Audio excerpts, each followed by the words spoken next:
Hi, Jo Ramsey here. I've talked a little bit in the past about reporting bullying, which is an important thing.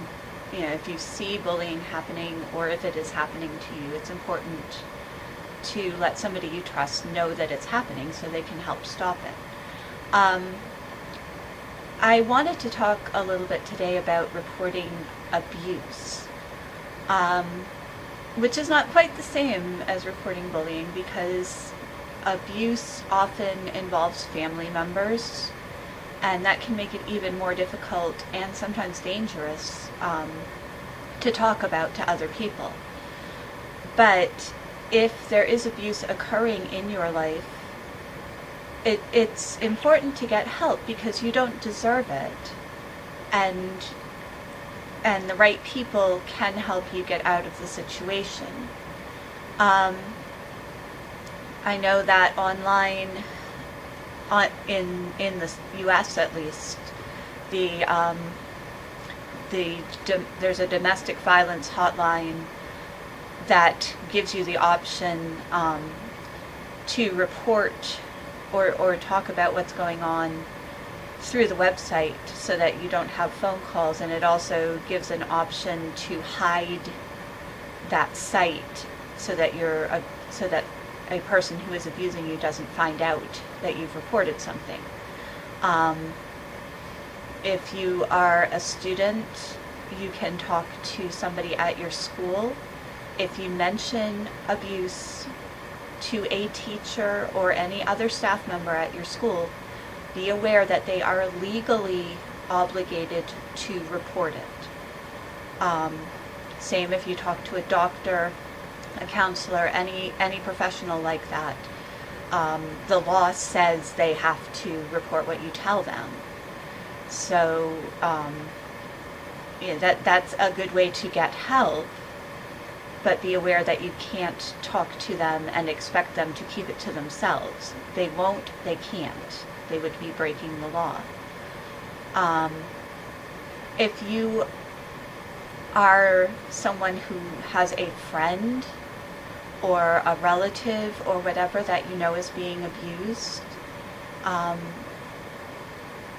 don't just keep it to yourself, because first of all, what they are going through is probably more than you yourself can help them with. And also, it's a very heavy burden to carry, knowing that somebody you care about is being hurt and not telling anybody else. So go to somebody you trust. Again, if you're a student, you can go to somebody at your school. You can talk to a counselor, a doctor. If you're underage, you might want to talk to your parents. But don't try to handle it all by yourself. And if your friend that told you they're being abused said, don't tell anybody else about this, even if you said, I promise I won't, you don't have to keep that promise if somebody is being hurt. It's more important to get help for them than to keep a promise like that. I'm going to try to include at the end of this video some links or phone numbers, because I was not thinking ahead. I didn't pre-plan them, so I have to actually go look them up before I finish this video. So I'm going to go do that, and hopefully we'll come back to my webcam here and add those links at the end of this video. But the important thing is, if you are being abused, you do not deserve it, no matter what anybody says, and you do deserve to get help and to be safe.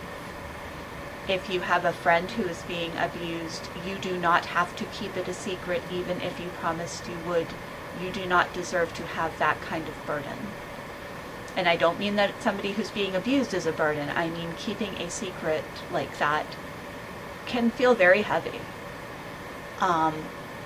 So I'm going to go find those resources. I'm going to come back and put them at the end of the video.